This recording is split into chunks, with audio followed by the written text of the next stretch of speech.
What's up, everybody? This is Nicole, and welcome to another episode of On the Brooklyn Tip. Joining me today is one of my closest friends, Troy Williams. He's promoting his new book, Credit is the New Bag. Say what's up, Troy. How you doing? Troy Williams. Very happy to be here. Big fan of the show, so I'm honored to be the first guest on your visual episode. Thank you, thank you, thank you.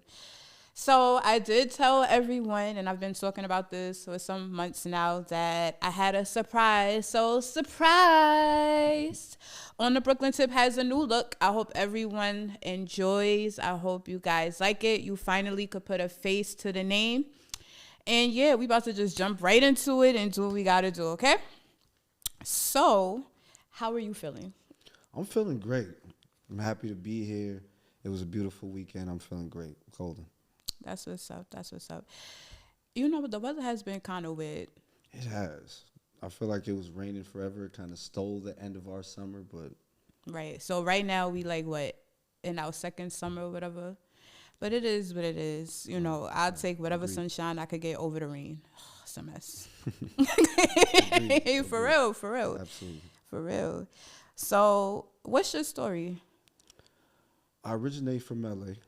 I moved out here from Compton, California, 20 years ago. Literally a day before my 16th birthday. From the Bronx, boogie down. Shout out to Brooklyn, but I am from the Bronx. What's up? I completed high school out here and began advanced schooling in college and things of that nature. And one thing just led to another. Obviously, I had a beautiful baby boy, and I ended up staying in New York, and now this is my second home. That's what's up. So I just want to say what up to all my Compton heads. You got yourself a Compton native here, so tune in. Absolutely. But, you know, that's what's up. First of all, shout out to your baby boy. Thank you. And I'm glad that you you like New York so much that you decided to stay. I guess so. I don't know about the whole Bronx thing. You know what? I have nothing but love for the Bronx. It is what it is. We always have this back and forth. I don't know why, but it's always been Brooklyn versus the Bronx for as long as I can remember. But it is what it is. It's cool. You're always welcome. For real. It's all love over here. You guys know that.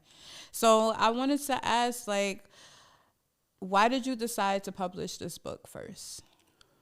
That's a great question. I was originally in finance. I went to college for accounting and realized accounting was not what I wanted to do very fastly. When I wanted to get more deeply into finance, I sought out books and information and things of that nature, and I stumbled into the credit game, and it was everything to me. During 2020, obviously, was a trying year for all of us, and I think it really made everyone in our community stop and think, what can we contribute? And I wanted that information gap to be bridged. And if I can create that bridge, then this is something I just couldn't go forward without doing. That was the main thing for me. Wow. Okay. So, So how was the journey like writing this book? I know I hear it all the time, you know, from different authors who've created their own books that, you know, it's not a overnight thing, you know, it's trial and error. But what has the journey been like for you? I think the journey, I think you nailed it right on the head. Trial and error is definitely a modest way of saying that. Originally, when I started writing, people would feel like I was able to articulate certain thoughts that they were able to think of and not say the way I was able to say them. And I thought of the idea to start writing to begin to bridge that gap. In the beginning of my journey, I was able to secure a big multi-book deal. And the original thought was to come out with financial literacy for children. And I felt like this is something we can all relate to, and we can give our kids to brighten their future and give them an honest chance at it. I was in the process, and as you say, it is a process, and I was doing my research and interviewing people, and I found a lot of people had questions that I wasn't answering in these books. So I said, okay, what can I do to give this introduction to this information and make it simple? So more so than a book, I started focusing on writing a manual, something that you could say, hey, let me read this manual, follow it step by step, and by the end of this manual, I will be in a better position than I was when I started it. I like that. I like that. Are you going to eventually write a manual more geared to children? Absolutely. We do have some things coming coming out around Christmas. Okay. It is a series of children's books. I can't obviously, I'm not able to disclose any, details of the books, but it is something I think the kids will love. I think the parents will love it even more, and it'll be something that everybody can sit down and enjoy and actually learn something. And we will be releasing those around Christmas. Look out for that. I like that. I don't think, there are too many books out there for children that's teaching them, financial literacy. True. And, that's a problem. I mean, if we want to create change, especially in our community, like, we got to start somewhere. And so introducing children to that, I think it would help them in the long run, be more wise about how they, spend their money, Right. invest in, and different things like that. And as you said, our community, I think that's big. We are our community. We are our future. So usually even books that are tailored to a younger crowd are not tailored to our younger crowd. That's true. And this is something that is very important, and it is taught, just not always in rural neighborhoods and things of that nature. And that's where I think the direction needs to begin to head towards. That's true. I don't think I started learning about financial literacy and different things like that. So I got into high school, and even then it was like very basic. Like I learned how to prepare taxes, but it was like very basic. That's what they do. And they took a lot of things out of the school. Like, we don't have home ec and different things like that anymore. So all of those things that would possibly help the generations that's coming up behind us is being done away with. And that's a great point. I mean, you look at the school system now, and the math system that we're learning, I think it would equate to a cashier.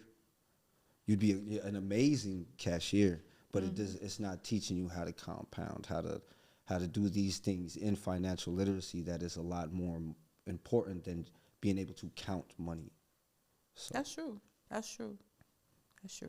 So what would you say is like the biggest misconception on like funding and starting your own business? Like, what do people get wrong? Excuse me, if I jump out the chair out of excitement that you asked me that. No, this is a great question. I think some of the biggest misconceptions when it comes to financial literacy, when it comes to entrepreneurship, small business ownership, is the people that are trying to get you audited, and they're telling you, hey, just write a car into your business name, or hey, just buy this property into your business name, and they're not telling you the preparation and planning that this takes. Yes, it is possible, but it does take a great deal of preparation, and a large, maybe the most important part of that process is your personal credit and getting your personal finances in order to position yourself to go out there and get the bag and flip the bag and secure the bag and take care of your community and your family like you need to. So to answer your question in a shorter manner, I would say this idea that there's not money out there for you to go out there and make money. You do not need to make money from your own money, and there's a whole study on OPM. And OPM obviously being other people's money. There was, without naming any names, there was just a whole president that he's made a fortune on OPM. So that's the next step. I think I'm going to put that on the shirt. OPM. Other people's money. There you go. There you go. That's dope. No, seriously. And you know what? I myself, like being one of those people, I always thought, starting a business, I had to save my money just to get the foundation going. Not to say that you shouldn't save money. Yes, you should.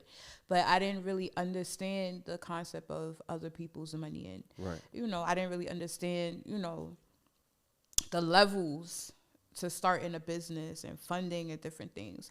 So a lot of this stuff, as I'm going along, I'm like learning now, like, no, you don't have to do it this way. You can do it this way. Like, there's always a easier and smarter way to get to where you need to go. Absolutely. I would like to reference, if you look up Robert F. Smith, richest black man in America, billionaire, obviously. If you look at Jeff Bezos, richest man in America, all these people built empires on OPM, on business funding, on stacking and compounding in the most simplest of concepts that we have access to. We just don't have that information. I think one of the another thing I would like to add, one of the quotes that we love to say in our communities is chasing the bag, but nobody stops and asks, what's the bag? It's not the money. Wow. Yo, say that again. It's not. Let's bring that back. Right, let's bring that back real quick. Okay. Let's rewind that. Say that again. Everyone chases the bag. Yes, I think that's one of the biggest things. We love to say that we're chasing the bag. We're chasing the bag. And we never stop to ask, what's the bag? It's not money. There are doors that I will be able to enter without $1 in my pocket that you probably would have difficult acquiring the attention you're asking for with $1 million. It doesn't matter. That's not the bag. If we're going to really secure the bag, there's a process to it. There's preparation to it. There's ways that there's things already in place for us to do so, and we just need this information. So the bag isn't the money. Nobody pays money for money. I mean, they do. That's what you call an investor. But the people at the top, as they love to say, there's no hating at the top. There's only collaboration. The people at the top, they're paying for information. So what's really the bag? Wow. So what's really the bag? Maybe that one. What's really you know what? The bag is the value. People, the bag is the value. I've never heard it broken down like that. That's... I wanted to make sure I came today, and I didn't want to only promote my book and say, hey, come, follow me at Smart Person Financial. Follow me at Smart Person Financial. No, I wanted to make sure I come and I give people enough value, and they leave your show saying, hey, I think I could implement this tomorrow. I think I can make a call and change my life within this week. Not with more money, but with more information. Information is valuable. Absolutely. That's what's up. I like that. Thank you. I appreciate it. You dropping some gems here, Okay, so one of the questions that I have is how can a person expedite the process, of getting their business funded? Because, let's be honest, like, you have some people that don't mind going through that process and taking that journey step by step. But then you got some people like, listen, I need to get it now. Right. I want to go out there. I got things to do. I want to, get my business off the ground. So what would be that process for that person that's like, I can't wait? For that person that just absolutely can't wait, the first thing I would tell them is there's nothing to forgive yourself about. We're all human, and your process is not the same as the next person's process. Where you start at is not someone's starting point. Where you came from is not where you came from. Your mama ain't they mama. You understand? to give you a little flavor on it. So if they wanted to start this process, I would say, and I see this meme all the time, start the business, sis. Start the business. Go out there and make some mistakes. Go out there and put your name on something, because I tell you, you're going to look back in a few months and you're going to be shocked at what you created. And the issues that you thought were issues are now the things, they're the topics of conversations that you're laughing at. So if you say, okay, that's, that's fluff. It sounds good, but how do I do all that? Okay, I'll give you a real play. If you wanted to expedite this process today, let's say tomorrow, and I want to go and I want to get the money. The first thing we're going to do is we're going to make sure they put some respect on your name. So we're going to look at your credit profile. We're going to make sure there's no discrepancies. We're going to make sure nobody's saying anything that isn't true. One thing that people don't know, these things that are being reported to your credit, they're being reported based on your consent. As soon as you're not contacting these bureaus and say, I don't want this stuff being said about me, then you're basically consenting for them too. So the first thing we're going to do is, like I said, we're going to go make sure they put some respect on your name. After that, we're going to contact these people and we're going to say, hey, what can we do to go forward? And they're going to want to deal with you. They're going to want to work with you, because what's the alternative? And then the next process, after we have this in totality and everything looks clean and everything looks how it should look. Now the next process is to start the business, sis. You don't need sales. Or bro. Or bro. Or bro. Or bro. I'm sorry. Start the business. You don't need sales. You don't need money. I know the first thing people think is, I have a bunch of things to take care of. I have bills. I have things right now. Well, your nails look nice. And you have in knotless braids, I believe they're called, that you could fix your credit for a lot less than that. So that's the first process. You can fix your credit for a lot less than, Now, knotless braids. Self-love. You're not going to give me on camera. Depending on what length you get, some knotless braids, right. Is a little expensive. The last time you took a vacation to Mexico, it was thrilling, it was fun, and it didn't last. And for half of that price, you could have been on your way to $1 million, taking 1 million trips to Mexico. It's simple as that. Fix your credit, start the business. At that process, now we know the banks to go to. We know the credit unions to go to. We know what they want to see. We know what to say. All they want to know is, can you pay it back? And your answer is obvious. Everybody goes to these banks and these credit unions and they're so happy to say, hey, I'm self-employed and I have $5,000 in credit. Give me $200 million. And it's like, that's not how it works. You have to build that credit profile. You have to go out there and prove, hey, I'm reliable with money and I can handle large sums of money. And they will give you what you're asking for. On the personal side of things, of course, you can get these $20,000 loans, $50,000 loans, and they'll put you in a position to take care of the things you need. But why not start your business and say, hey, I'm just starting out. I need about $100,000. They'll give you that in 3 months. This is what we call no doc funding. As in, you don't have to prove who you are and what you're selling. You just have to look the part. You have to be valid, and you have to be reliable. And they're going to say, hey, here's $100,000, and for 12 months, we're not going to charge you any interest. And you say, that's beautiful. I didn't need the 12 months. Here's your $100,000. So next time they're going to say, really? Well, let me see it again. There you go. Now you're there. By that third time, that's that Jay-Z card. That's the black card. I mean, what do you need? They know you got it. You know what I mean? So, right, that is the game. Now, there are other processes to getting where you need. Let's say you don't have that type of money to do that right now. Mm-hmm. Well, do you need some pens, some notebooks for your business? How about a T-shirt with your logo on it? So you're going to step to these businesses, and I try to explain that in the most simplest form in my book, but you're going to step to these businesses and say, hey, can I get 10 T-shirts for my business? And I'll pay you back in 30 days. And they're going to say, okay, fine. That's a sum of $60. Sure, here's your T-shirts. Here's your materials that you need.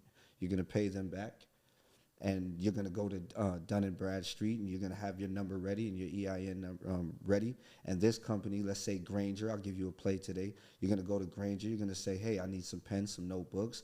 This sum was $50. They're going to say, okay, you could pay us back in this net 30, and net 30 is an agreement basically saying we're giving you 30 days to pay this back.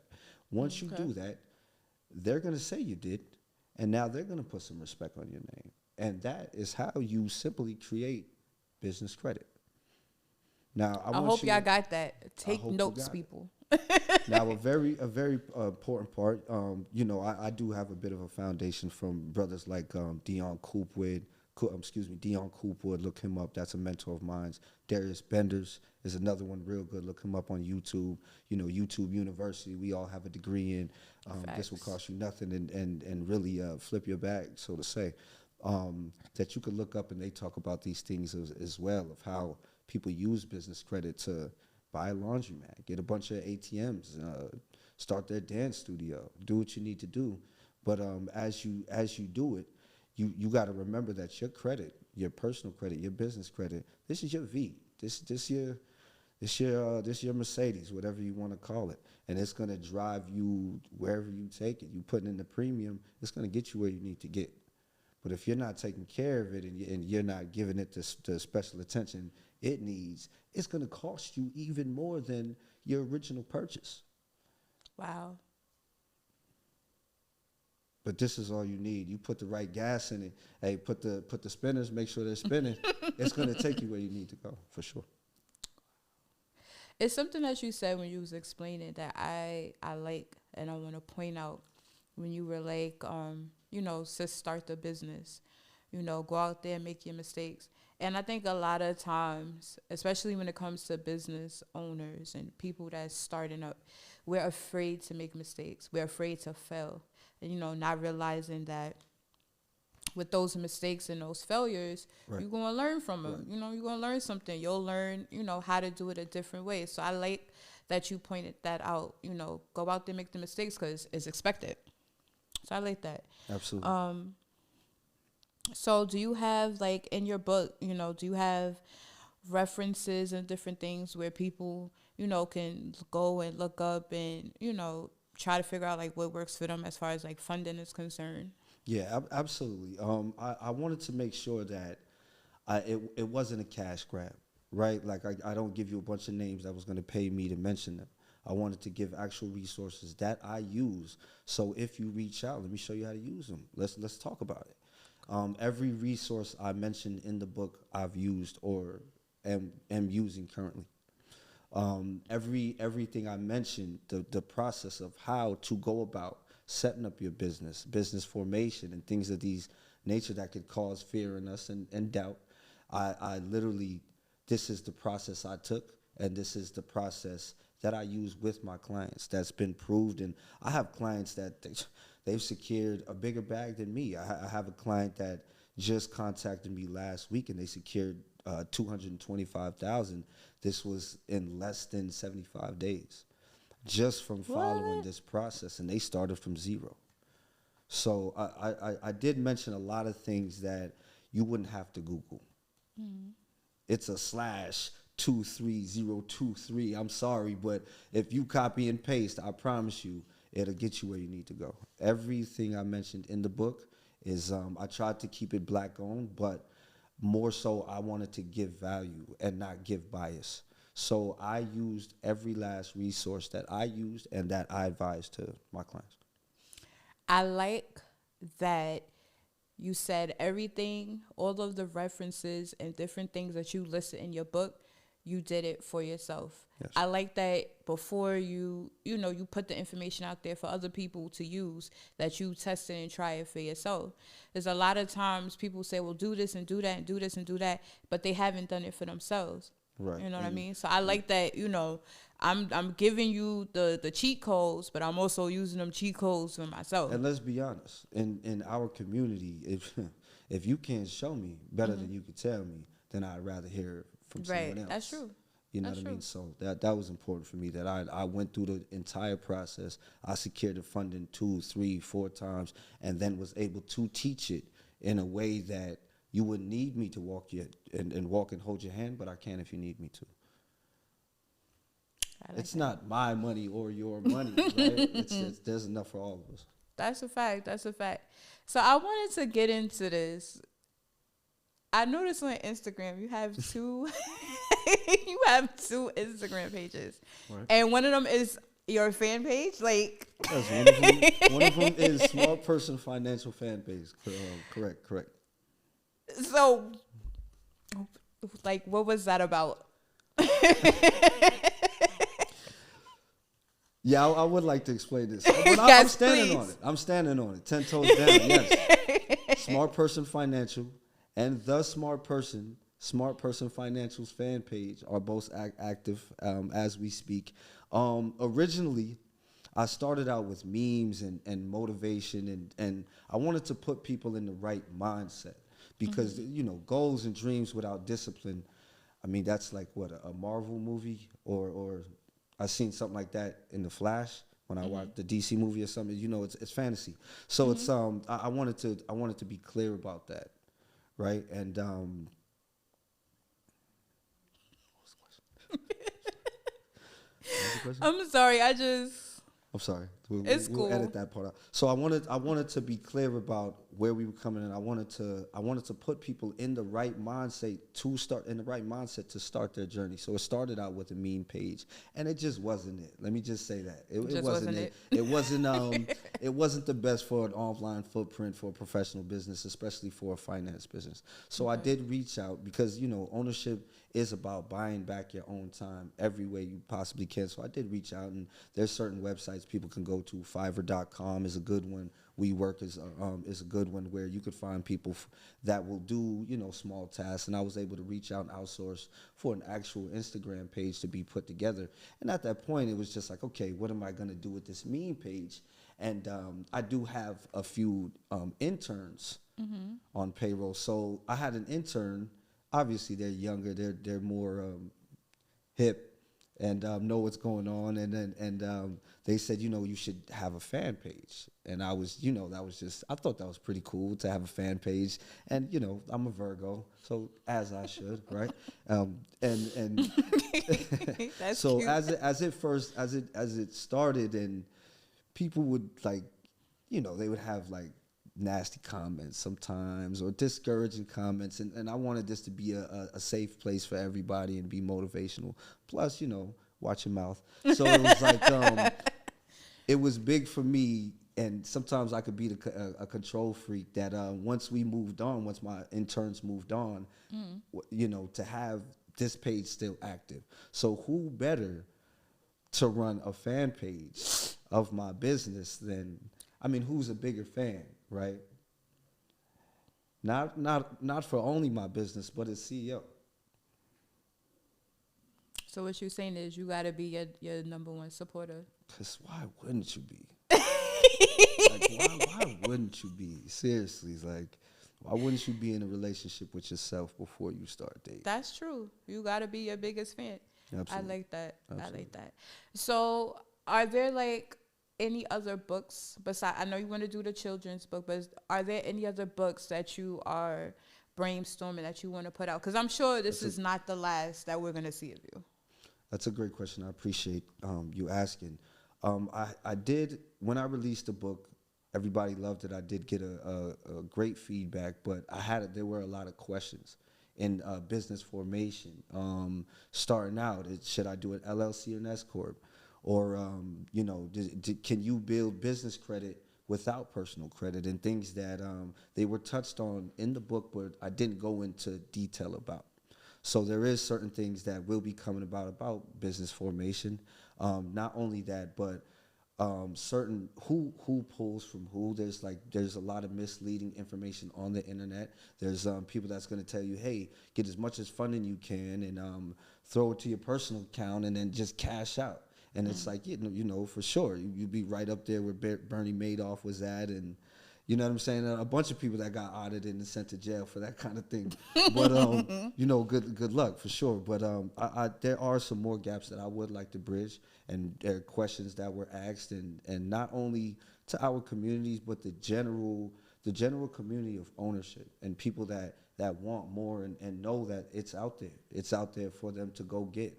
The only, honestly, and a lot to do with mindset as well, and that's something that people can look forward to going forward next year.